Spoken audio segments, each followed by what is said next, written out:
Paz seja convosco.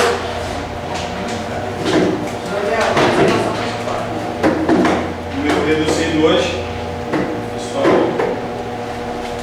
por algum motivo não conseguiu não vir. O Senhor possa estar abençoando a todos, inclusive os que ficaram dormindo. Enquanto isso, nós vamos caminhando e trilhando dentro dos caminhos do Senhor, estudando neste primeiro período sobre a justiça de Deus. As pessoas elas não gostam da justiça, elas preferem que a justiça seja aplicada com o outro, não comigo. Com o outro pode aplicar, pode ser aplicada com beleza, mas comigo tem que haver com misericórdia. A gente vê isso na ação das pessoas. Mas a justiça de Deus ela não é assim, e a justiça de Deus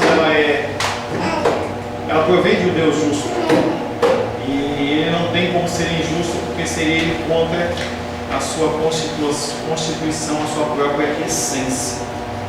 Nós falamos na semana passada da justiça distributiva, em que ela é a distribuição das recompensas aos obedientes e dos castigos aos desobedientes.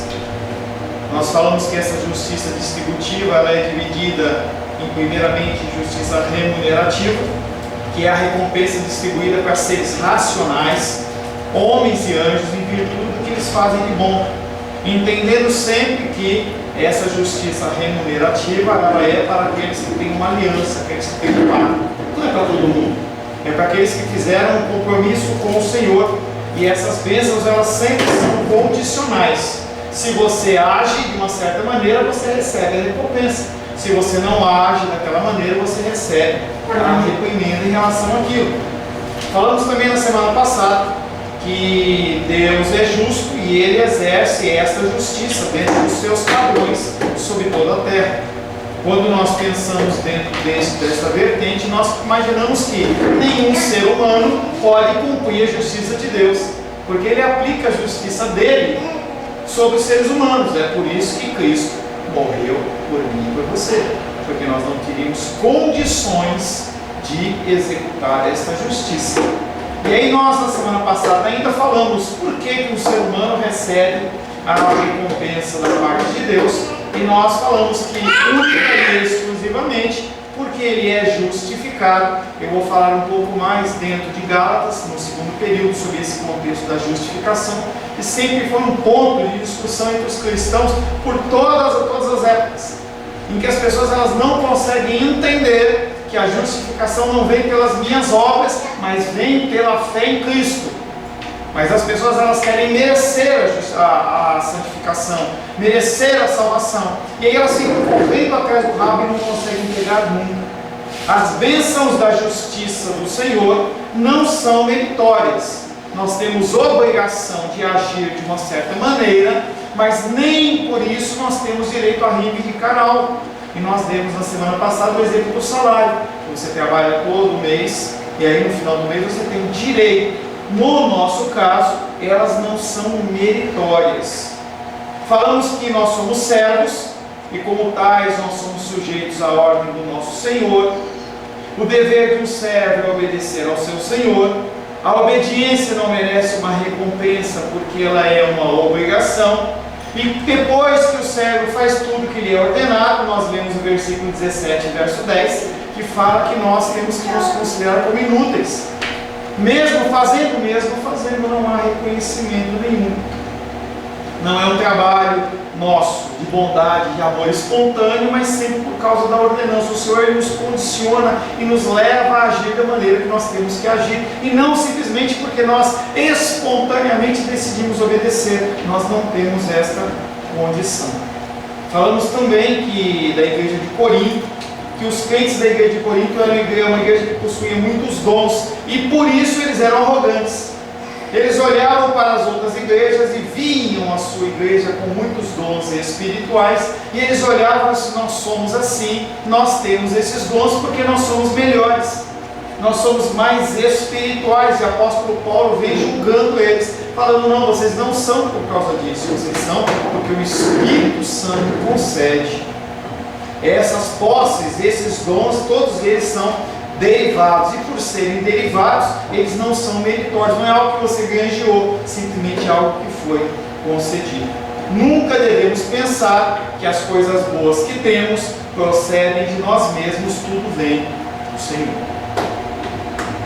Terceiro ponto, nós vamos começar hoje. Ele fala que nunca os coríntios deveriam portar-se como se tivessem recebido o que possuíam, dando a entender aos outros que essas posses eram originalmente deles, produto da bondade e capacidades inerentes a eles próprios, e era o grande problema da igreja de Corinto. Eles achavam que eles recebiam aquilo por serem bons, porque eles eram estudiosos, porque eles buscavam a Deus. O apóstolo Paulo vem desconstruindo isso. Os dons espirituais que eles possuíam e outros talentos demonstrados entre eles não deveriam ser contados como provindo deles próprios. A tudo que possuíam se aplica a declaração de Tiago 17, abre aí por gentileza. Tiago capítulo 1, verso 17.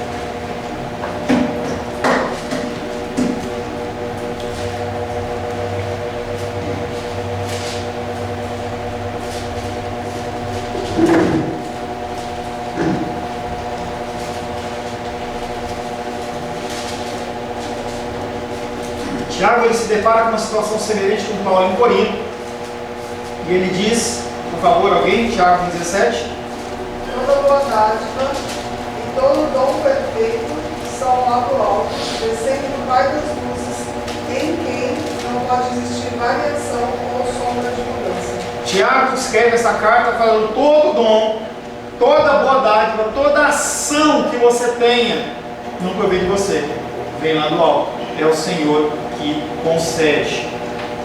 Se Jesus Cristo, que era tudo e tinha tudo, resolveu não fazer uso do que tinha, nem se orgulhar do que essencialmente era, porque nós queremos mostrar que temos quando o que temos não é nosso, mas derivado de cima.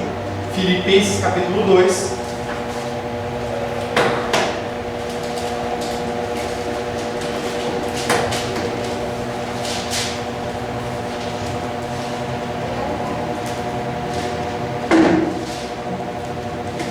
Filipenses capítulo 2, versos 6, 7 e 8.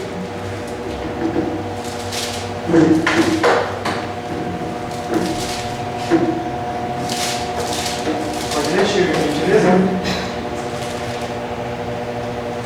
Pois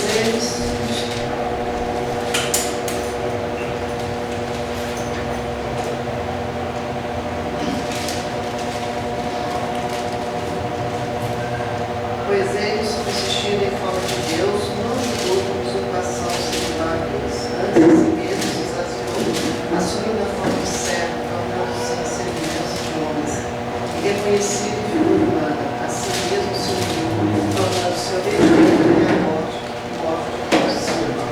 Jesus, ele age da mesma maneira. Ele nos dá este exemplo e nos mostra que ele, sendo Deus, ele não usurpa ser igual a Deus, porque ele sabe que todas as boas dádivas vêm do Pai Celestial.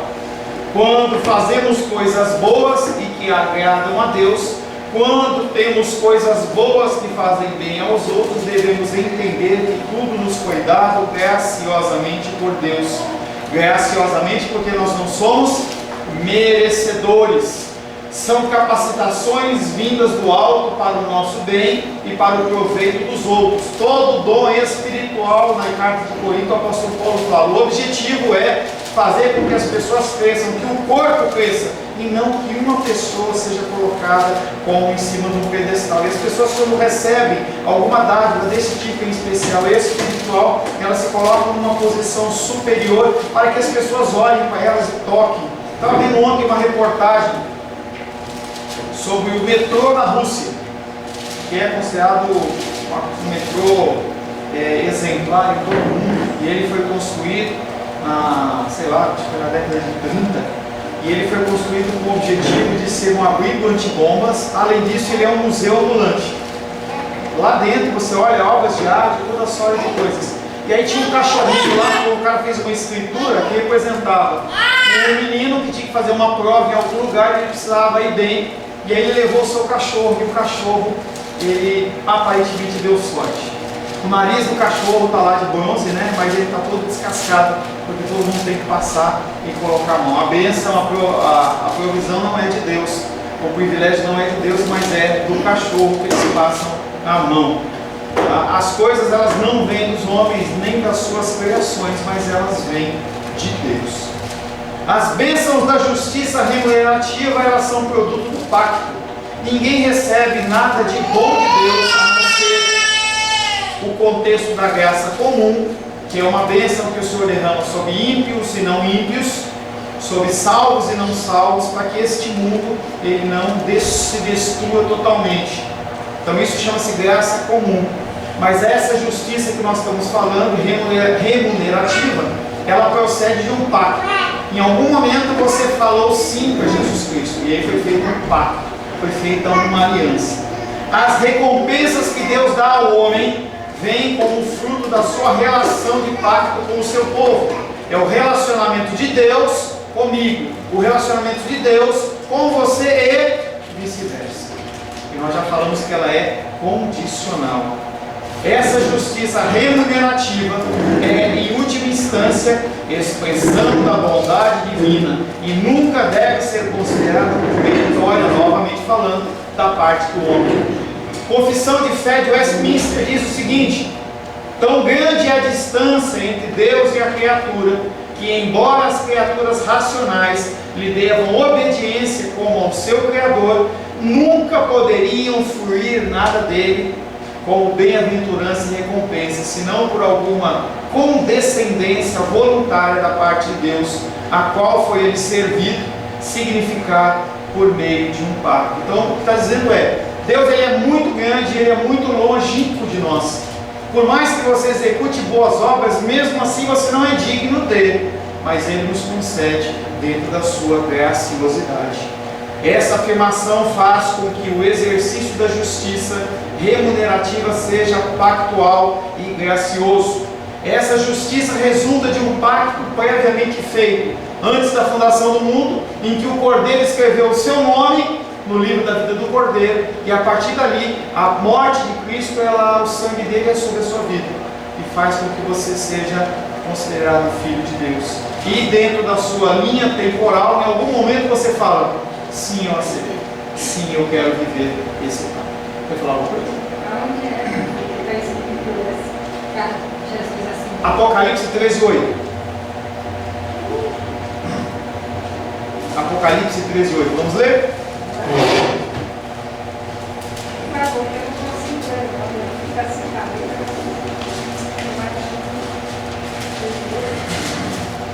Tem vários versículos, esse é o que eu gosto mais. Fala do tempo final, em que o anticristo está reinando, e o Senhor ele vai falar da diferença daqueles que são salvos e não são salvos. Apocalipse 13:8. E adorá-la-ão, quem? A imagem da besta. E adorá-la-ão todos os que habitam sobre a terra, aqueles cujos nomes não foram escritos no livro do Cordeiro, que foi morto desde a fundação do mundo. Então o que nós já falamos é que há um livro da vida do Cordeiro, em que o nome dos salvos estão escritos lá, e aquelas pessoas elas vão ser resgatadas no fim, quer que nós queiramos, quer não que nós queiramos. Mas esse grupo, que é o outro grupo, que não está o nome escrito no livro da vida do Cordeiro, eles vão se perder no tempo. Essa afirmação que nós fizemos desta distância de Deus faz com que o exercício da justiça remunerativa seja pactual e gracioso. Essa justiça resulta de um pacto previamente feito antes da fundação do mundo e aqui, dentro do nosso temporal. Não existe obrigação do Criador de recompensar os que o servem, mas ele faz isso porque prometeu em um pacto. E o Senhor escreve o pacto dele e ele é firme em relação àquilo que ele prometeu. Tudo que ele prometeu, ele cumpre. Não porque o homem quer, não porque o homem merece, mas porque ele quer. Tem uma passagem de Ezequiel que eu gosto muito, em que ele fala para Ezequiel: o que eu faço pelo meu povo, eu faço em favor de mim, do meu nome, porque eu já disse que tal pessoa, tal grupo de pessoas vai ser salvo, e vai ser salvo, porque eu assim o disse. Ele sempre é fiel às suas promessas. Apesar de nós fazermos promessas e quebrarmos as promessas o tempo todo o tempo. Ontem nós estávamos num culto de ação de graças da irmã, da filha da irmã dos reis, e muitas pessoas combinaram de ir. Muitas pessoas falaram só, eu prometo que eu vou. E aí o que acontece? Muitas pessoas não foram, porque o ser humano, em natureza, ele gosta de quebrar promessas, sejam pequenas, sejam grandes, independente das desculpas. Deus não é assim, Ele é sempre fiel às suas promessas. Podemos dizer, portanto, que a justiça remunerativa é a expressão do amor divino mostrado numa relação pactual com o seu povo. Ele mostra as regras e fala, você seguindo nesse caminho, você vai ser abençoado, você seguindo nesse caminho, você vai tomar pancada. É o que a palavra faz. A palavra faz o quê? Ela nos alerta.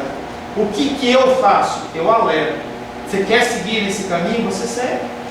A gente fala de diversos assuntos várias vezes. A minha obrigação não é ficar policiando se você faz ou não, se você age ou não. Algumas pessoas eu até faço, mas faço por um breve tempo, porque a pessoa ela tem que aprender, ela tem que crescer. E algumas vezes a forma de crescimento é realmente soltar.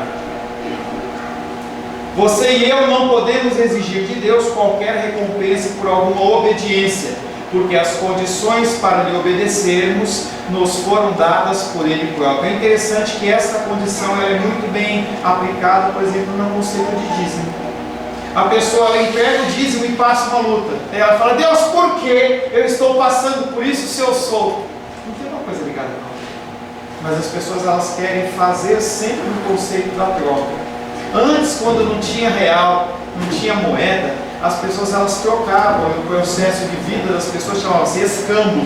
Então eu tenho esse cenário que a Shirley quer e ela tem uma almofadinha que eu quero, não importa o valor iminente da coisa, isso aqui é necessário para ela, aquilo não é necessário para ela, o que ela faz? Ela troca.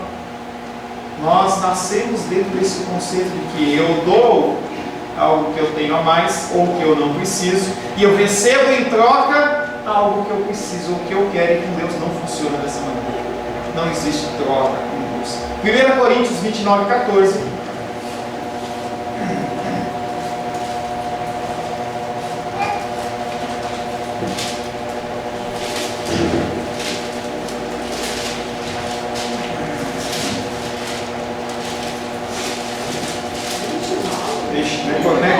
Perdão. 1 Crônicas. É que eu vi o CR aqui, eu imaginei errado.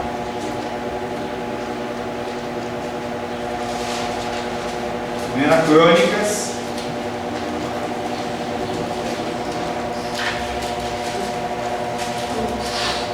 Vinte e 14.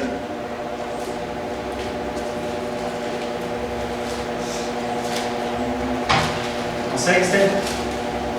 Porque quem sou eu e quem é o meu povo para que pudéssemos dar voluntariamente destas coisas?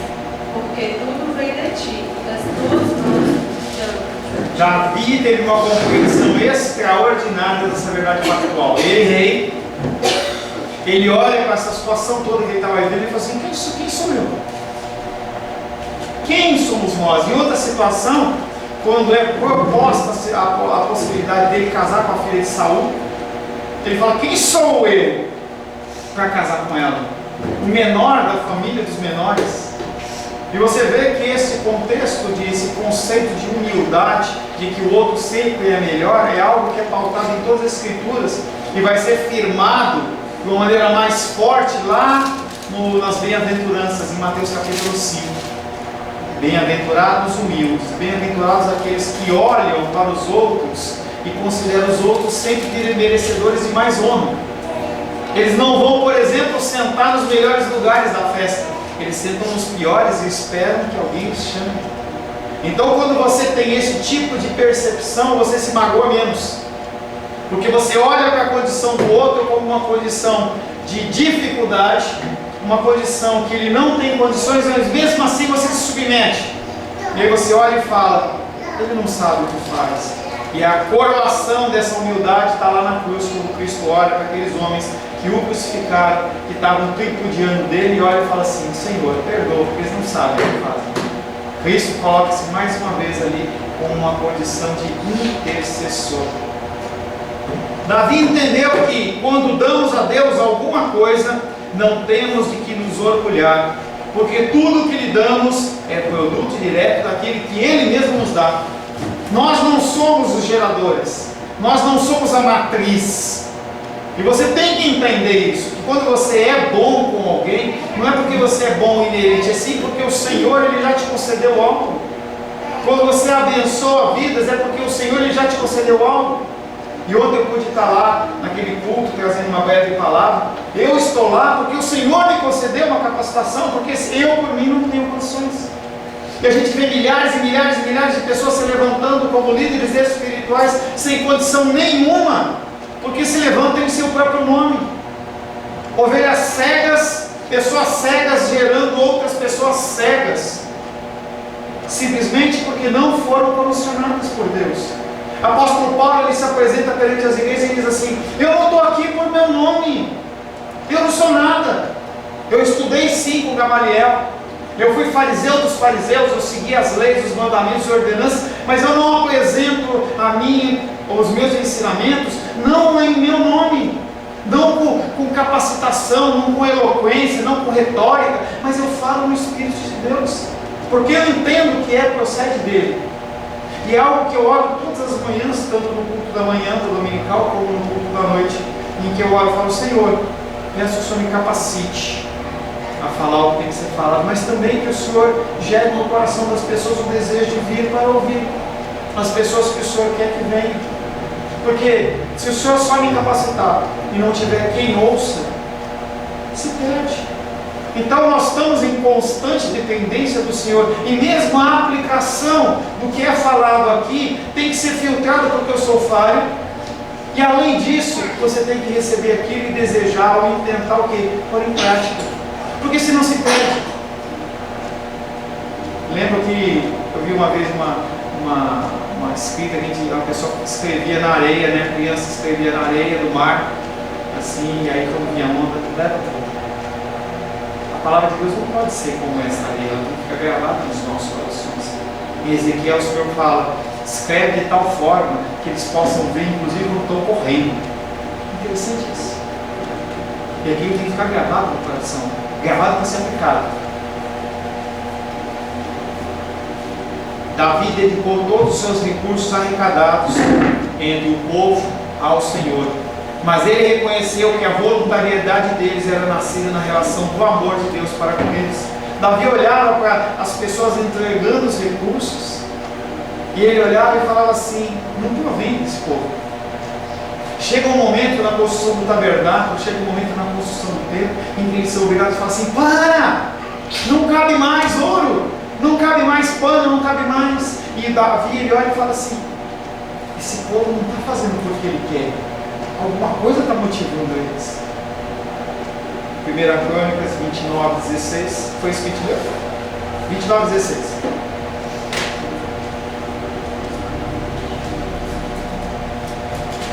Senhor, nosso Deus, toda esta abundância que preparamos para te edificar uma casa ao teu santo nome vem da tua mão e é toda tua. Davi olha para todo aquele montante de recursos e ele fala: não pode ter nascido no coração do homem isso. Não pode. Esse propósito de ajudar esse missionário lá em Moçambique não pode ter nascido no meu coração. O meu coração ele é egoísta. O meu coração ele quer angariar recursos. O meu coração é assim. E o Senhor coloca. E foi tão interessante, porque depois que eu conversei com o pastor Marcelo, eu comecei a buscar agências missionárias para nós podermos estar abençoando. E eu conheci esse rapaz que pai de família, ele é pastor de uma igreja batista. E ele falava assim, que ele já tinha trabalhado lá em Moçambique. E eu falei assim: é esse que vai me dar orientação. Foi para esse que a gente recorreu quando teve o problema lá em Moçambique. Eu falei para ele assim: olha, meu querido, pastor Charles, foi pastor, o senhor conhece alguma agência missionária séria, algum missionário que nós possamos abençoar com uma gotinha pequenininha, mas a gente quer colocar uma gotinha nesse oceano? E ele ficou feliz, ele mandou o projeto inteiro para ele e falou assim: Pastor Paulo, a semana passada eu já fechei com a agência missionária que eu estou voltando a Moçambique. E eu vou. O senhor pode me abençoar, a minha família, que vai mudar para lá definitivamente. E ele começa a falar dos projetos, eu vou passar isso para vocês depois. E eu falei assim: isso não pode ser do homem, tem muita coincidência, entendeu? E eu estou orando para que isso não se cumpra. E Davi olha para essa situação de construção de um templo suntuoso, e ele vê aquele monte de recursos, e ele fala: de onde nasceu isso? Senhor, nosso Deus, toda essa abundância que preparamos para te edificar uma casa ao teu santo nome, vem da tua mão, não de nós. É toda tua. É o que o irmão Cláudio, quando ele olha e fala assim: Deus, tu és o Deus do ouro e da prata. Ele não precisa. E Davi, ele olha para essa situação e fala assim: pô, vem de ti, não de mim. Ele próprio estabeleceu Deus, ele próprio estabeleceu promessas, e ele é fiel a elas. Nesse sentido, a criatura pode pedir que ele cumpra as suas promessas. Você pode pedir, mas você não pode exigir. É diferente. Senhor, a tua palavra diz isso, eu tenho sido fiel, o Senhor pode me abençoar? Um homem obediente pode pedir o cumprimento da promessa divina como base para a sua recompensa. Deus é honrado quando pleiteamos o cumprimento da sua promessa. Ele é honrado quando a sua criatura confia na sua fidelidade. 2 Timóteo capítulo 2, verso 13.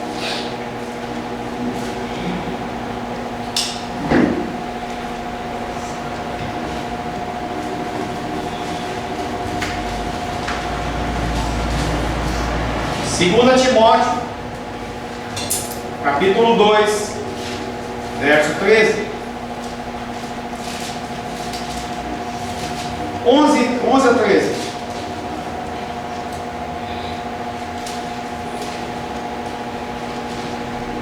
Fiel a esta palavra, se já morremos com ele, também viveremos com ele. Se perseveramos, também com ele reinaremos. Se o negamos, ele por sua vez nos negará. Se somos infiéis, ele permanece fiel, pois de maneira nenhuma pode negar-se a si mesmo. E essa fidelidade faz referência a promessas. E por que ele, se a gente negar ele pode nos negar? Porque é pacto. O pacto diz: se você fizer isso, você tem essa consequência. Se você não fizer isso, tem outra consequência. Então, se você negá-lo, ele te nega. Mas se ele prometeu algo, ele vai cumprir. E aí você vê que a promessa dele é superior, inclusive, à aliança, porque ele prometeu lá atrás que ele vai te salvar. E se você for infiel, ele vai continuar te salvando, porque ele prometeu. Tudo que temos é chamado de herança. Atos capítulo 20, verso 32.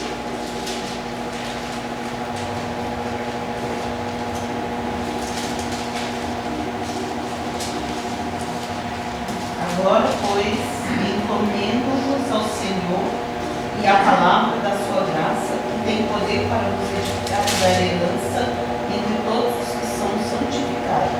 O que é herança? Uma promessa futura de algo para você, mas que você não tem direito ainda no momento. Quando todos os requisitos se cumprirem, o que acontece é que você toma posse da herança. Efésios capítulo 1, verso 11. Efésios 1, 11 e 1, 14.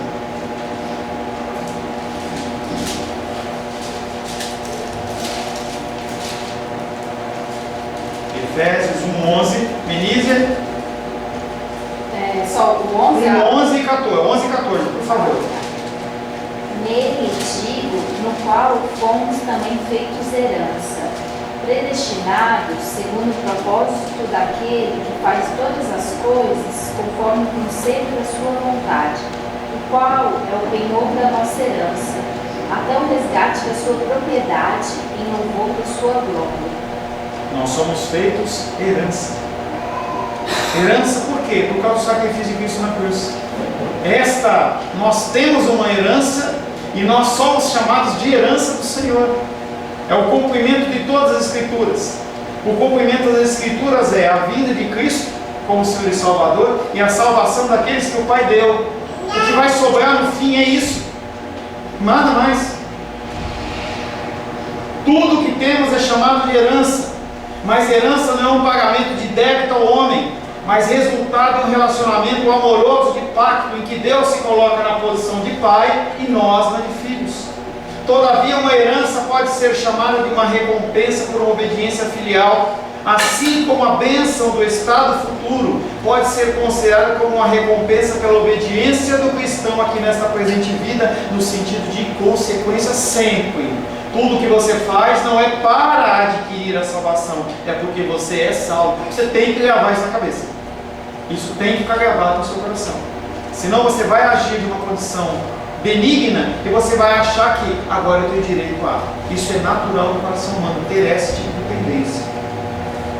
Quando Deus recompensa um crente por sua severa luta contra o pecado dentro de si, e nós temos essa luta individual, cada um tem a sua luta individual, essa luta contra o pecado dentro de si, Ele não recompensa a luta de Deus, mas a luta do homem. Esse contexto de batalha espiritual, como se Deus estivesse brigando com o diabo por sua causa, não existe, porque o diabo é criatura. Não tem como você colocar Deus e o diabo em pé de igualdade para ter luta. A guerra espiritual, ela ocorre, mas ela ocorre dentro do coração do homem, e não no âmbito das ordens celestiais, como se Deus tivesse que lutar com o diabo para tomar posse de alguma coisa. E as pessoas, elas são tão enganadas em relação a isso. Eu estava passando lá num canal, e parei no canal, acho que daquela Vida Nova, Boa Nova, sei lá. E aí eles estavam fazendo uma oração, o santo São Miguel Arcanjo, intercedei por nós, não é nem Maria mais, intercedei por nós, São Miguel Arcanjo, pela nossa salvação. Eu fiquei olhando aquilo, abri a boca e eu não consegui mudar de canal. Falei, aqui onde vai isso? E eles equipararam os santos com Maria, com o Arcanjo Miguel e com Jesus. Eu fiquei olhando aquilo e falei assim, meu Deus do céu, muito obrigado, porque o Senhor não me concedeu essa ignorância. Ignorância não é marco, parece que é agressivo, mas é falta de conhecimento, porque senão eu estaria acreditando naquilo, em que uma estátua, uma imagem de um anjo, que Hebreus diz que eles são servos ministradores, eu tenho que orar para esse Arcanjo Miguel me salvar. Estou lascado. Praticamente que não fosse uma estátua, mesmo que fosse Não, sim. uma imagem na sua frente, é inconcebível. A condição de você pensar num homem intercedendo por você, para Cristo, já é inconcebível dentro do nosso contexto. Mas um anjo, e ele coloca, a pessoa que orava, aí uma hora e 3 completam a oração, é até bonitinho, meio estilo Jogel, assim, né? É bonitinho, um fala bem cadenciado, tinha um menino, uma menina e uma senhora, e o padre falando lá. Mas eu olhava aquilo e falei assim, um mínimo de racionalidade vai ver que aquilo não tem sentido. Um mínimo de leitura das Escrituras, você vai ver que não tem sentido. Em nenhum lugar aparece a adoração a anjos, a aceitação. Pelo contrário, os anjos falam não, e aí o cara vai e faz um negócio desse. Mas entenda que isso aí é tudo graça, que é sobre a nossa vida e não sobre a vida deles. Os homens estudam a Bíblia, pastor, e eu que sou leiga e pego a Bíblia e vejo que é impossível, que lá está condenando lá no Velho Testamento até chegar aqui. Essa adoração a outro que não seja Deus. Querida, pressupostos. Você estabelece condições para você fazer tal coisa. É como, por exemplo, bem besta. Você se acostuma a não comer sal, por problema de depressão. Quando você coloca uma coisa salgada, o mínimo que seja, o teu padrão mudou. Uma pessoa que tem esse tipo de entendimento, ela foi doutrinada porque aquilo é verdade, então ela estabelece aquilo como verdades imutáveis.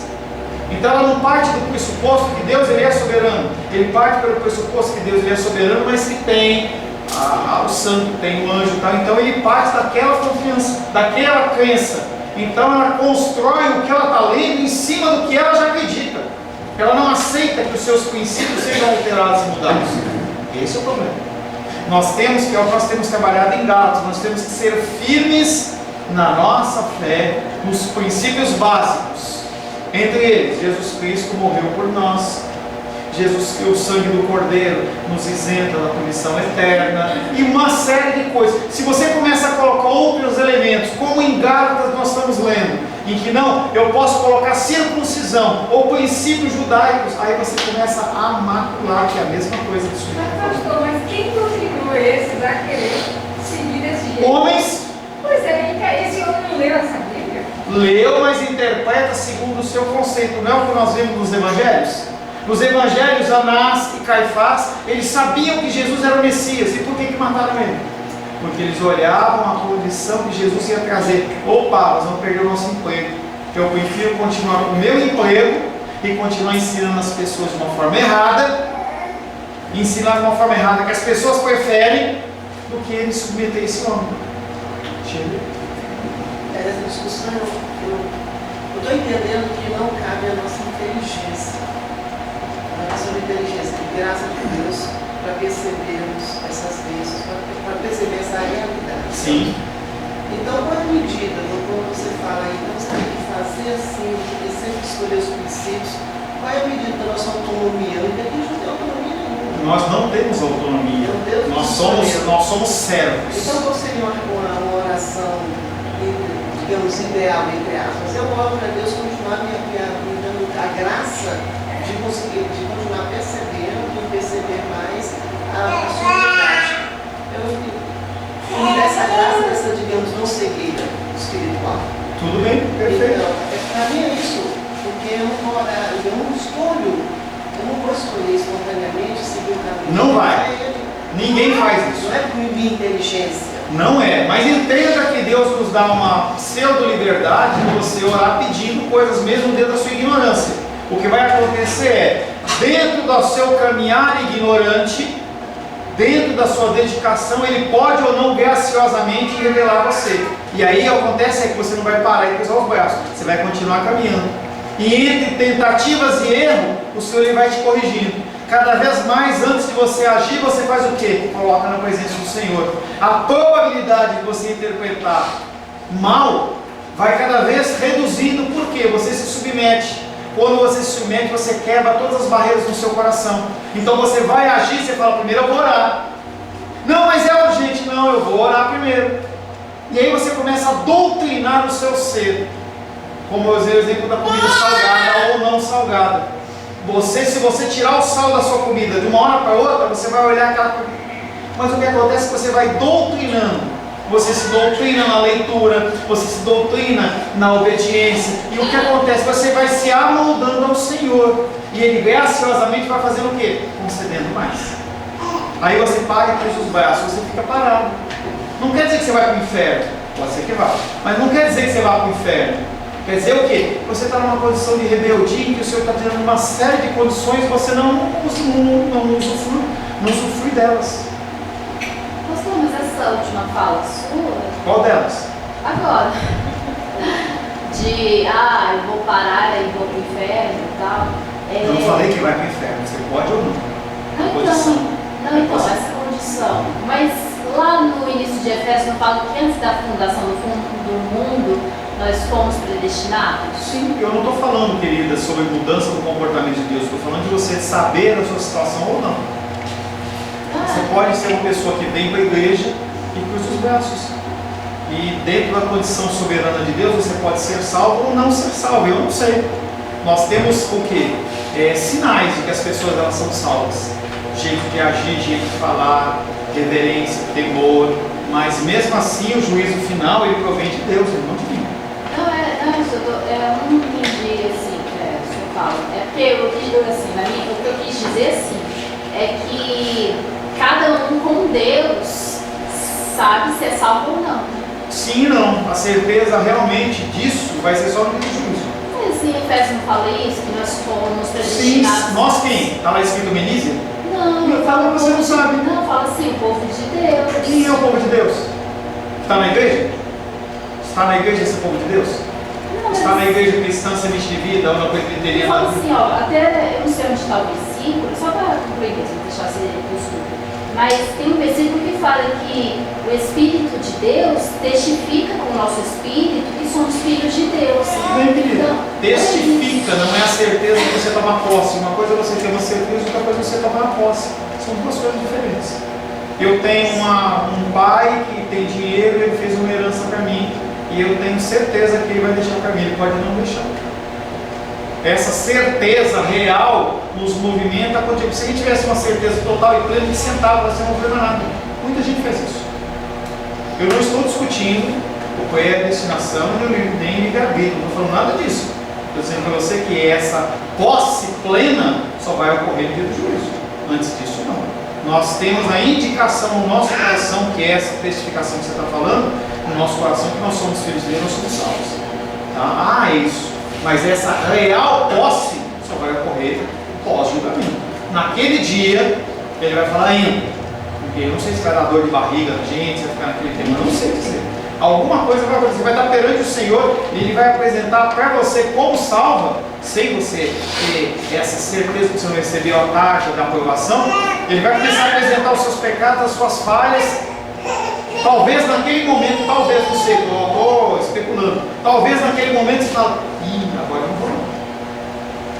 E talvez ele complete a frase dizendo assim, mas porque Cristo morreu por você antes da fundação do mundo. Até lá, nós temos que nos dedicar. A gente tem esperança. Esperança. Esperança. Para que você continue se dedicando, você continue fazendo. Isso acontece muito com casais casados. O que acontece? Depois que acabou aquele afã do romance, aquelas promessas,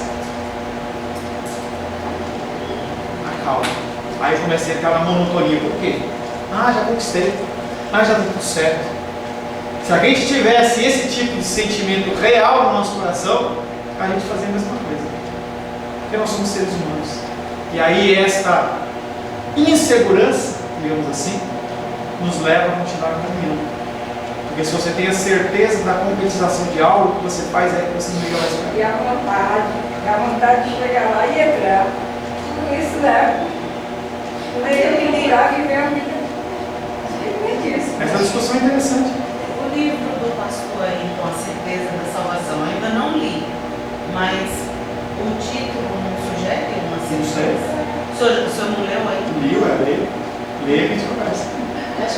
Entenda que eu não uso livros como princípios de ensino, eu posso fazer citações dele.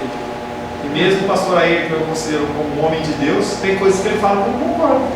E eu não tenho nenhum problema com isso, eu continuo caminhando. É aquele livro, eu não cheguei, acho que eu nunca cheguei a ler não, mas fala muito desse livro. Tem Vocês têm que ler os livros para falar.